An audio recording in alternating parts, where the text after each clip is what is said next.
Good afternoon. The topic of today's presentation is how to arrive at a differential diagnosis in mood disorders. And my moderator is Dr. Aditi ma'am.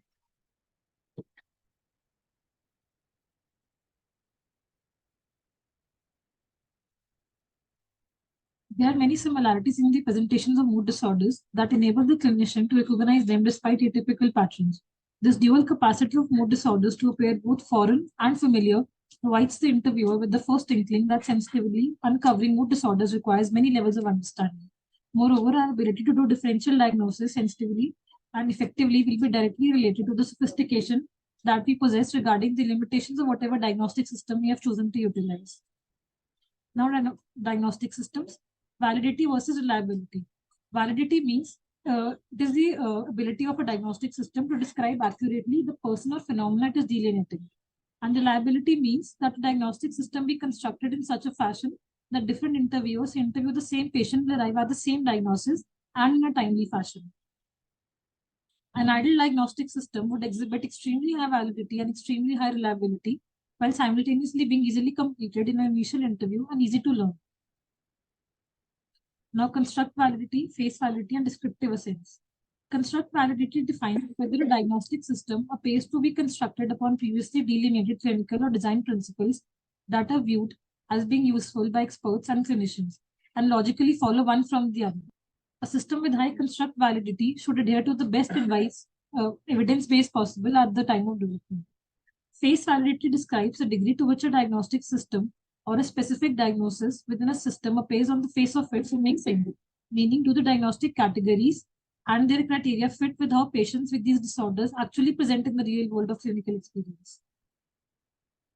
Face validity has direct ramifications as to whether a diagnostic system will be of immediate use to us during the interview itself. This aspect is called descriptive essence.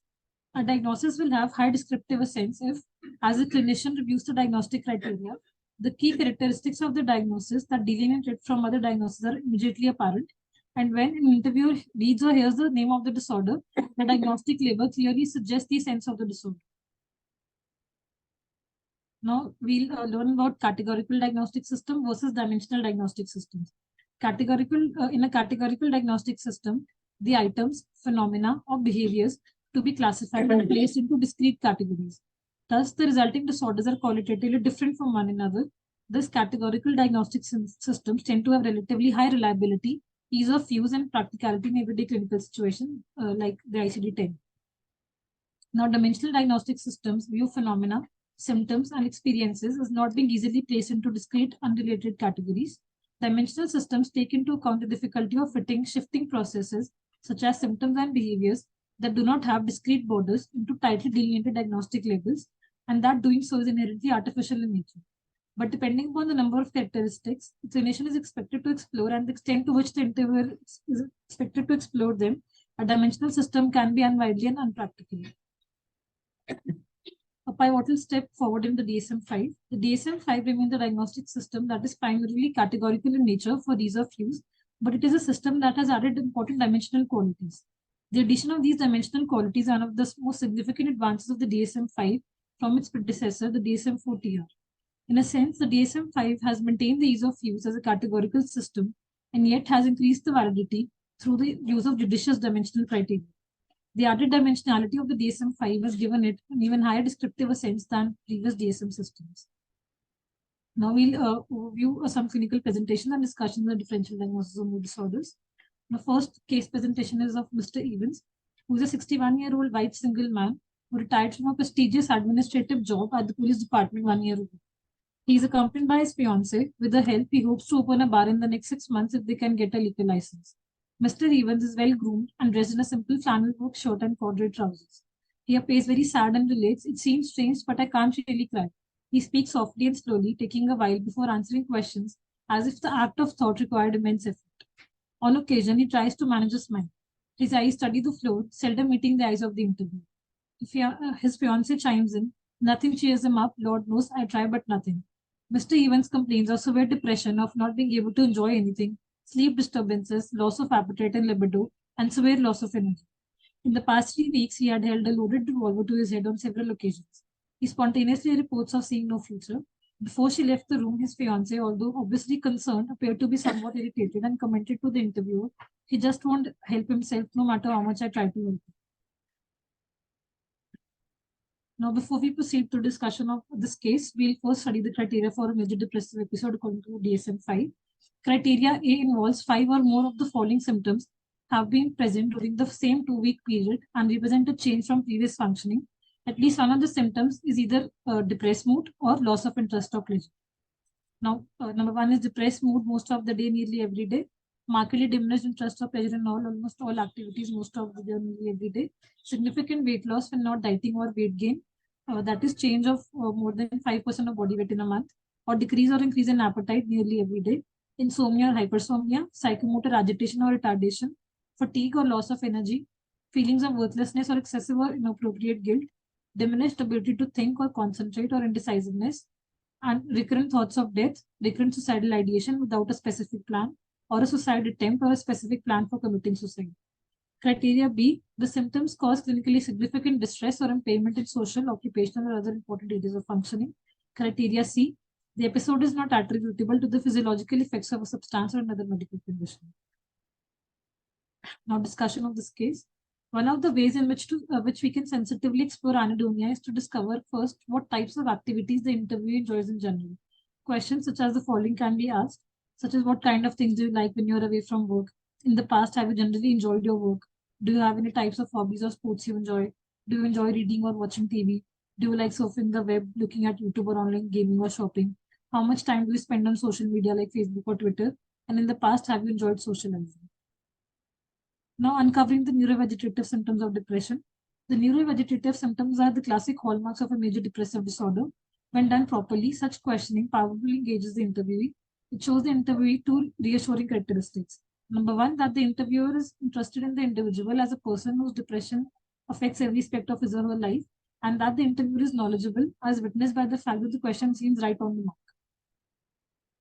Now, some tips for exploring early morning awakening and other sleep disturbances. Following questions can be asked.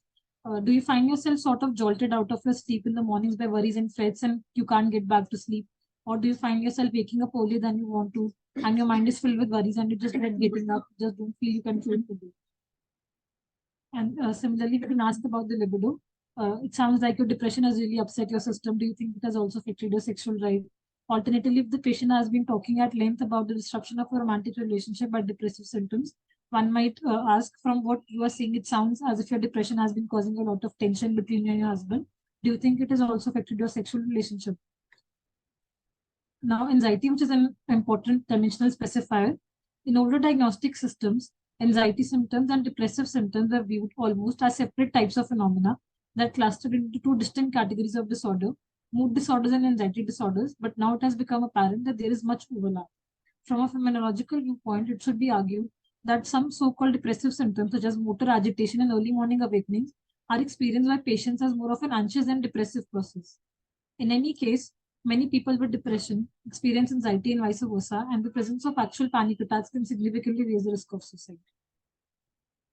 The role of substance abuse in the differential diagnosis of depression. Drinking, drug abuse, and depression often go hand in hand.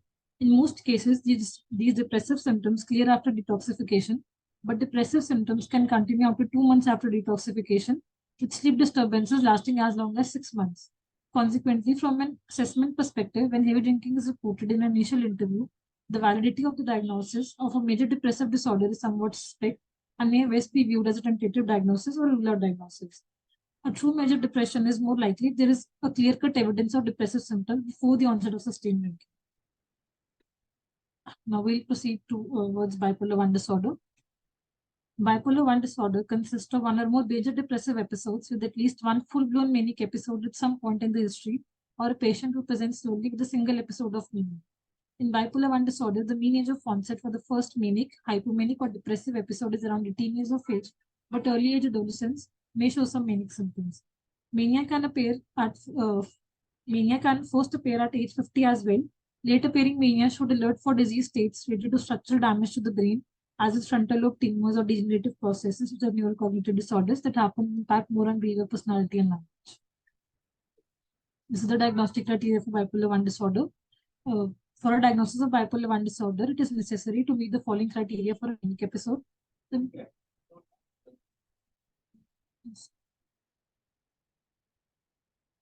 Now, psychotic processes in mania can be mood congruent or mood incongruent. Mood congruent means that the patient's delusional or hallucinatory content seems to fit their immediate mood in a logical sense.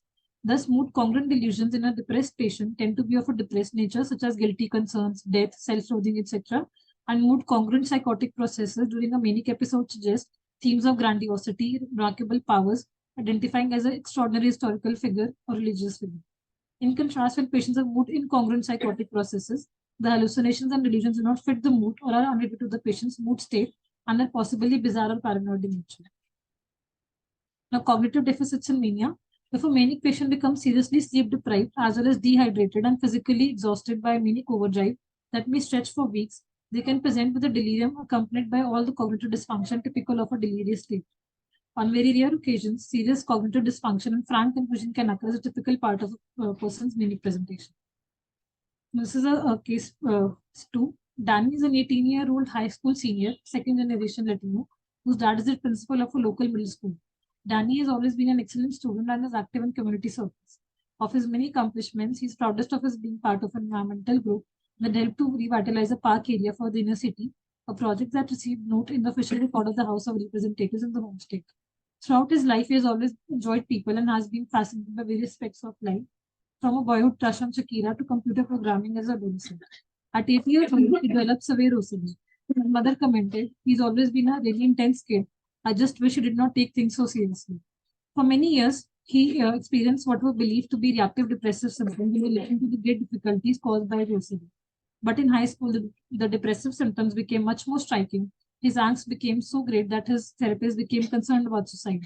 He cried frequently, reported problems concentrating and getting to sleep. Appetite was mildly decreased and mood reported as, "I'm always depressed, life is shit." In addition, he was very irritable and bitterly angry at the world. His personality became much darker throughout high school, with 3 episodes of superficially cutting his wrists.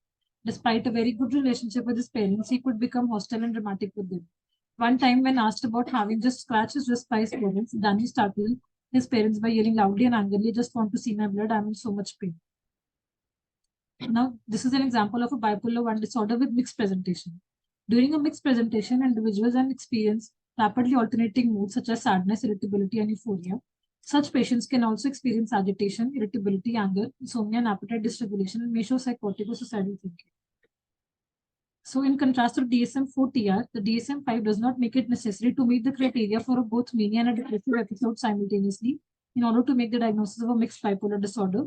According to DSM-5 descriptions, once a patient has met the criteria for either a depressive episode or a mania, he or she only meets 3 criteria of the opposite state in order to be viewed as having a mixed state. Now, how can we differentiate between agitated depression versus dysphoric mania? Agitated depression often manifests with a striking overlay of anxiety and fretting. Whether the patient is worrying about mundane concerns such as finances, business affairs, or illnesses, or more unusual material bordering upon or moving into the psychotic realm, As with delusional phase of disease and death, many people with agitated depression appear to be overwhelmed by their worries. The result is an unpleasant sensation of helplessness. Consequently, they often appear to be lost in a wave of agitated disorganization, almost paralyzed by the phase. Patient experiencing dysphoric mania also have a high degree of anxiety, but in contrast to people experiencing an agitated depression, dysphoric manias do not tend to feel or look as overwhelmed or helpless. Instead, they often report a sense of being driven to do something, almost anything, to fix their problems. They appear driven to action. Now, how can we spot a dysphoric mania?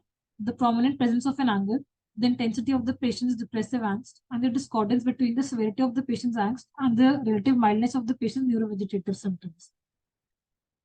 The following questions can be asked, such as tell me a little bit more about your anger and who are you angry at?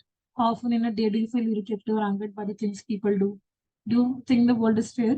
To this question, a dysphoric mania, many patients will think that this is a stupid question. Now, bipolar 2 disorder. According to DSM-5 criteria, diagnosis of bipolar 2 disorder is met when a patient has one or more depressive episodes with at least one hypomanic episode. DSM-5 criteria specify that hypomania presents as bursts of low-grade manic-like symptoms that last for at least 4 consecutive days.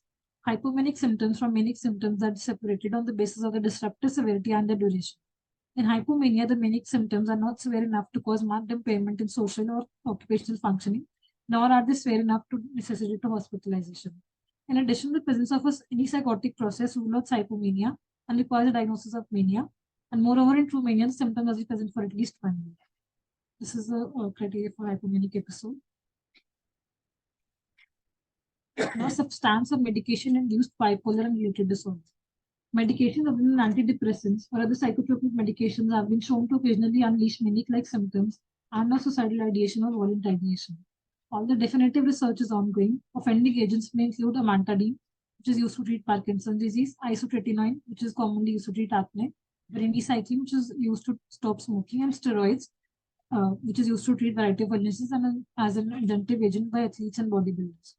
A variety of street drugs can induce bipolar processes, including stimulants, phencyclidines, and bath salts. In addition, complementary and alternative medicines such as St. John's wort, ECT, and light therapy can also trigger hypomanic or manic symptoms. In clinical and research literature, the syndrome has often been referred to in the past as bipolar type 3 disorder. Shortly after offending medication or intervention is removed, most patients lose all manic or hypomanic symptoms and return to their baseline moods. However, if the hypomanic or manic symptoms still persist 1 month after the suspected treatment agent has been discontinued, the diagnosis is switched to bipolar 1 or bipolar 2 disorder. Now, cyclothymic disorder and rapid cycling. Cyclothymic disorder, as defined by DSM-5, over a 2-year time frame, an adult patient will experience intermittent and frequent bouts of low-grade depression and hypomania, neither of which reaches the proportions of a full-grade depressive episode or a manic episode. During this 2-year time frame, any combination of the depressive or hypomanic symptoms must be present for at least 50% of the time, and no period of time in excess of 2 months can be symptom-free. There is also 15 to 50% chance that a person with cyclothymic disorder will eventually develop bipolar 1 or bipolar 2 disorder. Now, rapid cycling can be added due to diagnosis of bipolar 1 or bipolar 2 disorder. To apply this specifier, the patient must have shown 4 or more mood episodes in any combination within 12 months. Whether these episodes are depressive, manic, or hypomanic, they must be demarcated by either a full period of remission between episodes or by an immediate switch to an episode of opposite polarity. This is a third case. Mr. Whitstone was admitted to a general hospital for evaluation of bizarre behavior described by his family as paranoid. He's a distinguished appearing 62-year-old white man who has been a prominent businessman. At the time of the interview, he's using all hospital care, including intravenous lines and medication. The interviewer has been called in as an emergency consultant. During the interview, Mr. Whitstone appears guarded, thoroughly grilling the interviewer about his training and his purpose. Outside of his suspiciousness, Mr. Whitstone is cooperative. During the first 10 minutes of the interview, he appears tense, complaining, "I'm really having trouble with my thinking. I cannot concentrate anymore." But they do not understand. When asked whether he feels depressed, he answers, "No, I do not feel particularly depressed." He reports problems with appetite and sleep. But all of his concern, he is most upset about his business company since he feels someone in the company, and I'm not quite sure who is out to get me. I'm pretty sure my life is in danger. He is not returned to work since the triple bypass heart surgery 6 months earlier. He is alert and oriented with a stable level of consciousness. Now, it is not uncommon for a person suffering from depression to deny depression while admitting to sadness. Another useful question for uncovering depressed mood remains: when was the last time you felt like crying? Finally, if the patient denies both depression and sadness, the following questions may unearth material suggesting depressed mood. For example, have you been feeling yourself recently, or have you been feeling up to par over the past several weeks? Now, spotting atypical depression. Like Mr. Whetstone, a seriously depressed person may not always complain of depression. Another cause for diagnostic confusion is the presence of an atypical depression. Not all people with depression present with classic neurovegetative symptoms, and in such cases, the DSM-5 allows one to classify that depression as atypical in nature. In order to be viewed as having an atypical depression, the patient must first meet the criteria for a major depressive episode while simultaneously presenting with the phenomenon known as mood reactivity. Now, patients with mood reactivity have the capacity to feel at least 50% better and can even become transiently euthymic, experience normal mood when encountering positive events. It has been noted that some of these patients can maintain a good mood for hours or longer if the positive reinforcer continues. In the DSM-5, once the patient demonstrates mood reactivity, in order to be viewed as having an atypical depression, two of the following four symptoms must be present: significant weight gain or increase in appetite, hypersomnia, leaden paralysis, meaning heaviness, a feeling of heaviness in the arms and legs, and fourth, a long-standing pattern of interpersonal rejection sensitivity that results in significant social or occupational impairment. Now, psychotic processes in depression. Psychotic processes can be either mood congruent or mood incongruent. In a unipolar depression, the mood congruent frequently concerns itself with depressive ideation or themes of decay that would seem to be natural in a depressed individual. Such themes include personal inadequacy, guilt, disease, poverty, nihilism, or deserved punishment.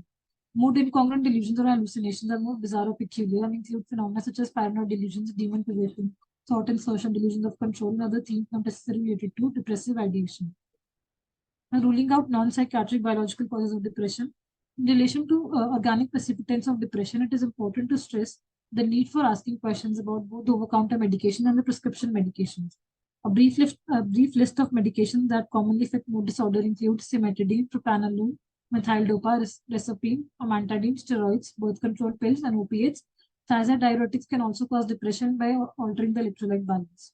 Extracranial diseases such as hypothyroidism, hyperparathyroidism, lupus, hepatitis, and carcinoma like pancreatic carcinoma is notorious for initially presenting with depressive complaints.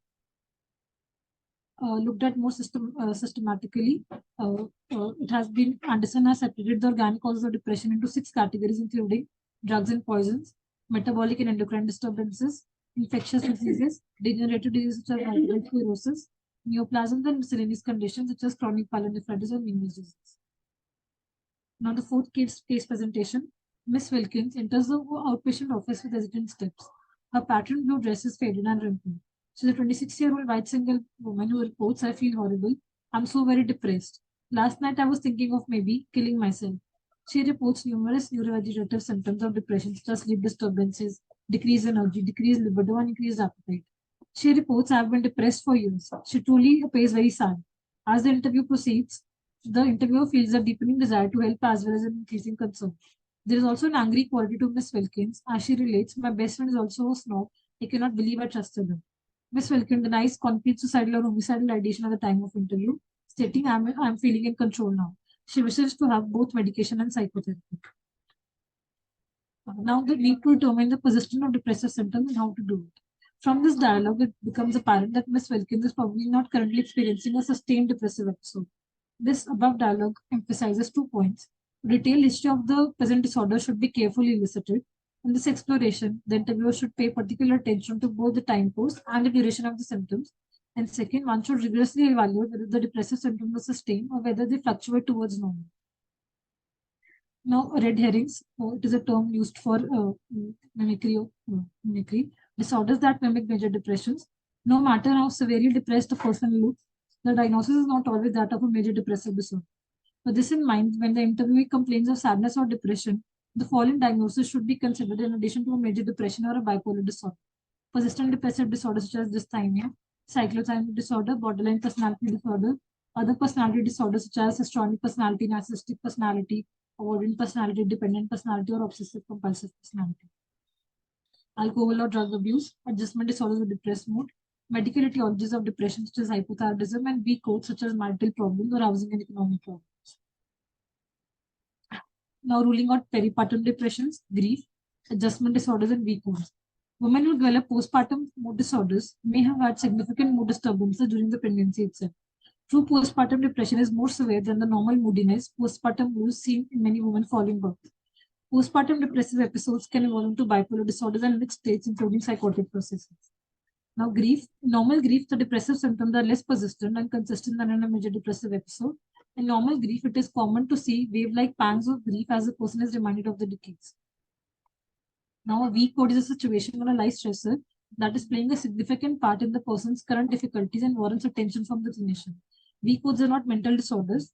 These include factors such as current marital problems, spouse or partner abuse, problems at work, financial or housing problems, as well as quite specific situations such as deployment to a war zone or for a soldier or the spouse of a soldier. Now the diagnosis of adjustment disorder specified with depressed mood describes those occurrences in which there is a clear-cut psychosocial stressor within 3 months of the depression.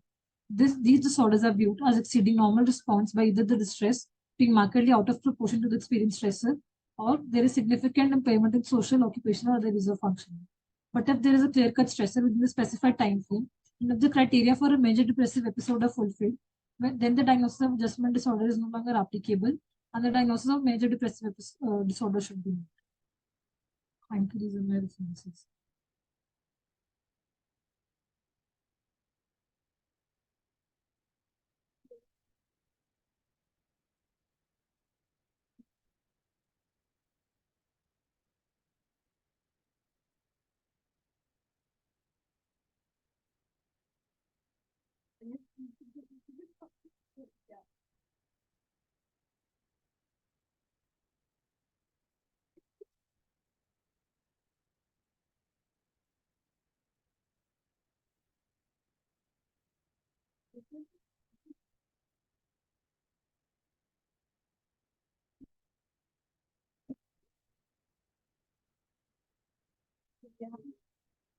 So,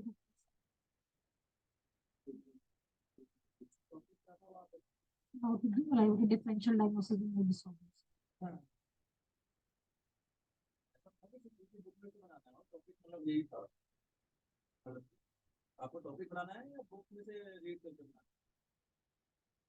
Okay, keep follow okay.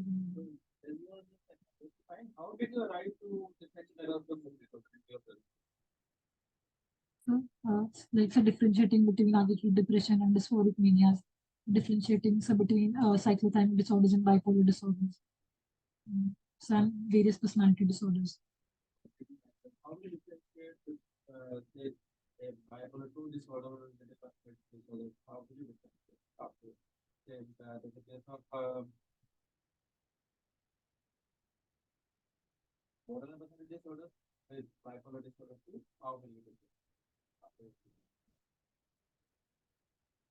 Um, so,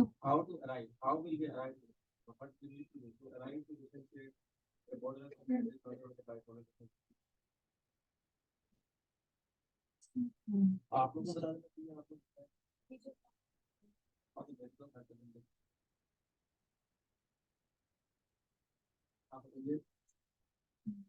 so first, we have to clarify the history from the patient I'm getting. Sir, if patients in bipolar 2 disorder, we have episodes of hypomania.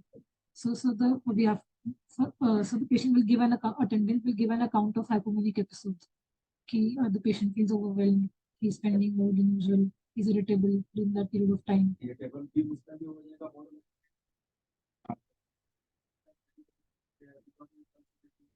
So then, so we'll have to look for the duration of the symptoms. So in hypomania, it will be we need a minimum duration of 4 days, and so in borderline.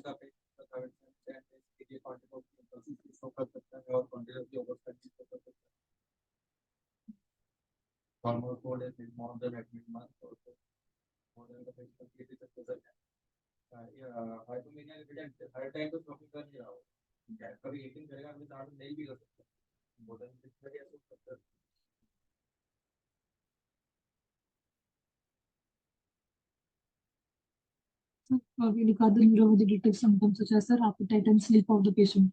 So Sir, there will be the answer then. So, चलो मेरे को narcissistic और borderline two को have this hypomania narcissistic condition मतलब how will we arrive what we need to do to arrive to a differential क्या borderline एक mail है ठीक है आया है अच्छे से कपड़े पहने हुआ है बिल्कुल एक प्रिंटेड शर्ट पहना हुआ है डॉक्टर है ठीक है हमारे वार्ड में एडमिट किया ओपीडी में आया है तो how will what will you look to arrive to a differential of a bipolar with narcissistic personality printed yellow shirt पहने हुआ है ग्रीन ट्राउजर्स पहने हुए हैं ठीक है और he is saying he is always talking to everyone talking to all the girls in the department ठीक है and तो फिर कैसे करते हैं how will you arrive so we'll first ask if the कि वो हमेशा से ऐसे ही थे कि अभी recently कुछ change हुआ. So some traits are present since. ठीक है you will look for the persistent thing or this kind of episode okay for but it is also very about certainly okay we look for it whether this is a thing or an episodic thing or has it been always like that what else So if the functionality of the patient is impaired. Hypomania का criteria भी ये है functionality impairment once it is functionality impaired वो hypomania नहीं हो सकता है वो सिर्फ होते ही वो मेनिया हो सकता है और कुछ भी ना हो तो फंक्शनैलिटी तो हाइपोमेनिया में भी इम्पेयर नहीं होती ना सिर्फ इसका इम्पेयर नहीं होती है वो भी सकती है दोनों में थोड़ी बहुत लेकिन मतलब अगर तो वैसे भी चेंज हो जाएगा क्राइटेरिया तो हाइपोमेनिया का क्राइटेरिया ये है कि फंक्शनैलिटी इम्पेयर नहीं हो ठीक है So if the patient has been on some medication. So, medication तो कोई रूलिंग नहीं है वो हमें पता नहीं चलता मैंने अगर हाइपोमेनिया आती है want to arrive to a differential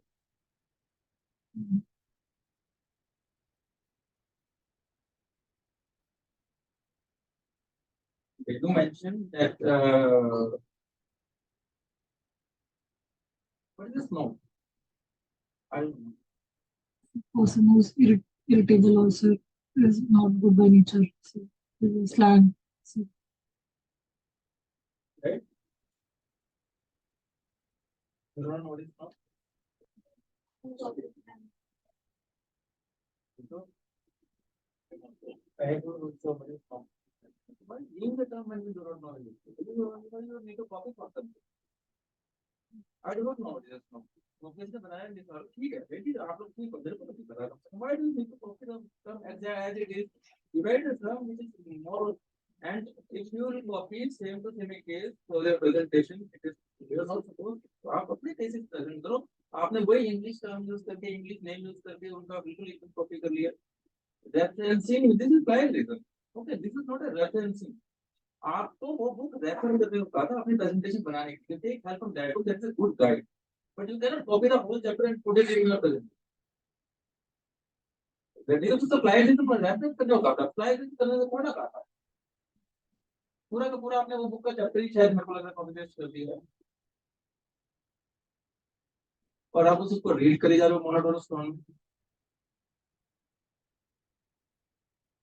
ठीक है you mentioned that there are some biological things which help which may mimic as depression like say hypothyroidism okay in which stage of hypothyroidism depression will be present in and in which stage of hypothyroidism it will not be present in terms of prevalence see it can be present in every as comorbid or as it induced due to hypothyroidism बता रहे हैं मेरे को कब मतलब कितना पर prevalence है से ओवर्ट हाइपोथायराइडिज्म में और ओवर्ट हाइपोथायराइडिज्म में डिपेंड करता है कितना डिफरेंस है and how we need to approach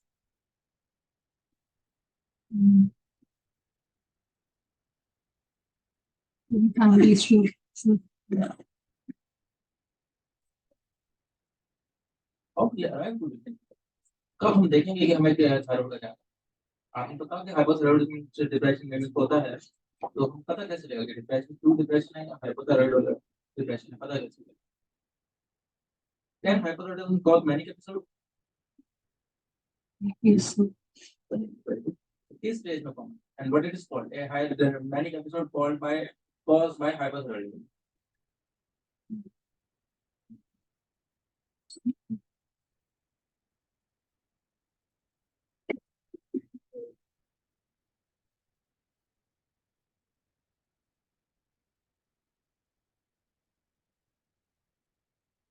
You heard of mixed denominator?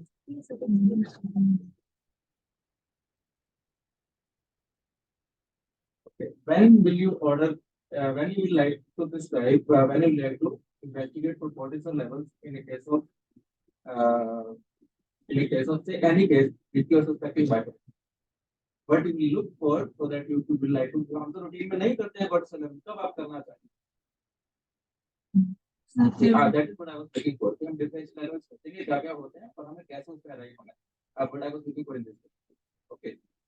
I understand कि वो पढ़ने लेकिन मतलब बेसिक बायोलॉजी तो आप सिनॉप्सिस से पढ़ेंगे ही ना यार सिटी से पढ़ेंगे साइकोलॉजी डिफरेंसेस क्या क्या होता है how will differentiate in case of adult ADHD okay तो how will differentiate of ADHD and childhood आप तो चाइल्डहुड में भी हो जाता है तो बताइए कैसे डिफरेंशिएट करेंगे आई नो मैनी का मैनी इवन मैनी का विद चाइल्डहुड एडीएचडी कैसे डिफरेंशिएट करेंगे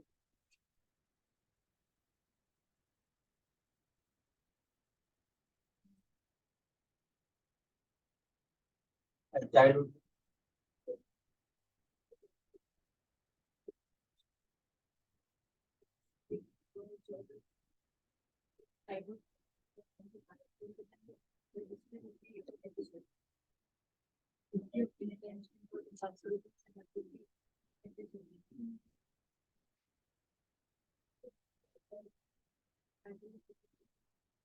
ठीक है पॉइंट है कभी हो सकता है कि एपिसोड को बहुत बार बहुत इजी नहीं होता है डिफरेंशिएट करना ठीक है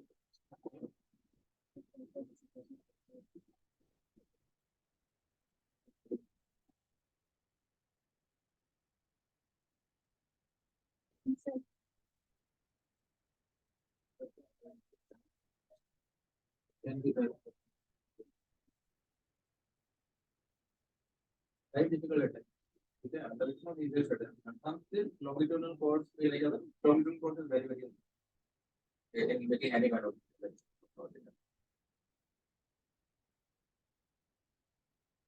what is the deep? Where you will find deep?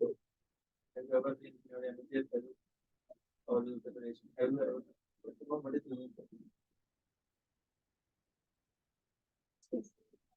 the good. And the minute of people present that running, we could stop it. We could what is it? Good present.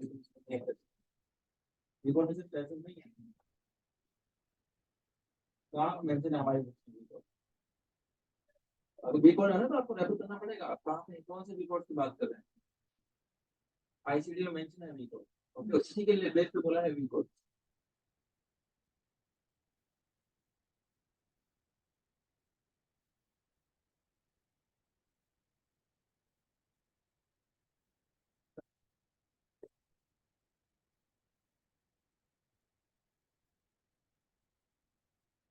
And why did you include nosology? What nosology का seminar में कब तक validity क्या है और ये reliability क्या है वो nosology of cross identity disorder की सेमिनार का पार्ट है या फिर सेडेटिव का पार्ट है इतना डिफरेंशियल एनालिसिस मुझे तो देता बड़ा टॉपिक है लोगों को जबरदस्त हाँ तो हमको लगा कि ये पहले एक डिसऑर्डर को होता है तो ये बोल नोसोलॉजी का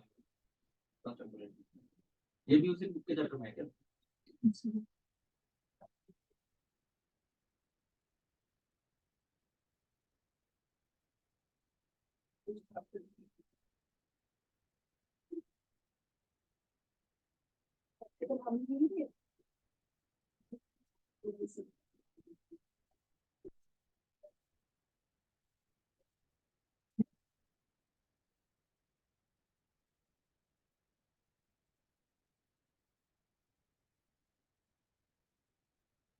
बुक को बुक में डाल दूंगा या मुझे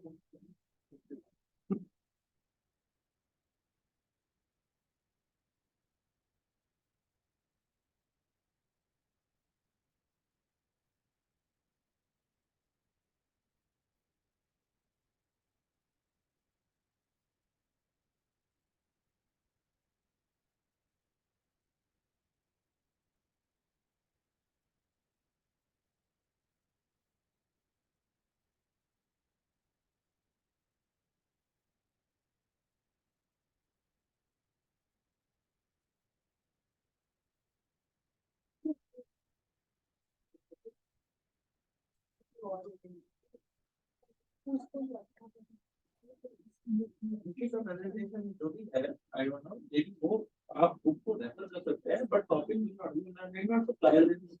तो चैप्टर को कॉपी करें, हम चैप्टर रीड कर लेंगे, अगर मैं बुक रीड करने को दिया तो आप यूज कर लेंगे। तो आप इस चैप्टर को टॉपिक को यूज करके बुक को रेफर करेंगे। This is some good thing to do that, but you must not just display the pages of chapter over there. That will be but part of that particular topic you want to take that from particular book, but of course you can never do it. The topics may be even from that book, and if the some chapters are pretty good in that book, you can that is also not a problem. But anything to post book के ही sentences या फिर display कर दो वही। So you make sure that you stick to your topic, not to the you must have a book if it is good, that's not for the problem. But you stick to the topic, not to the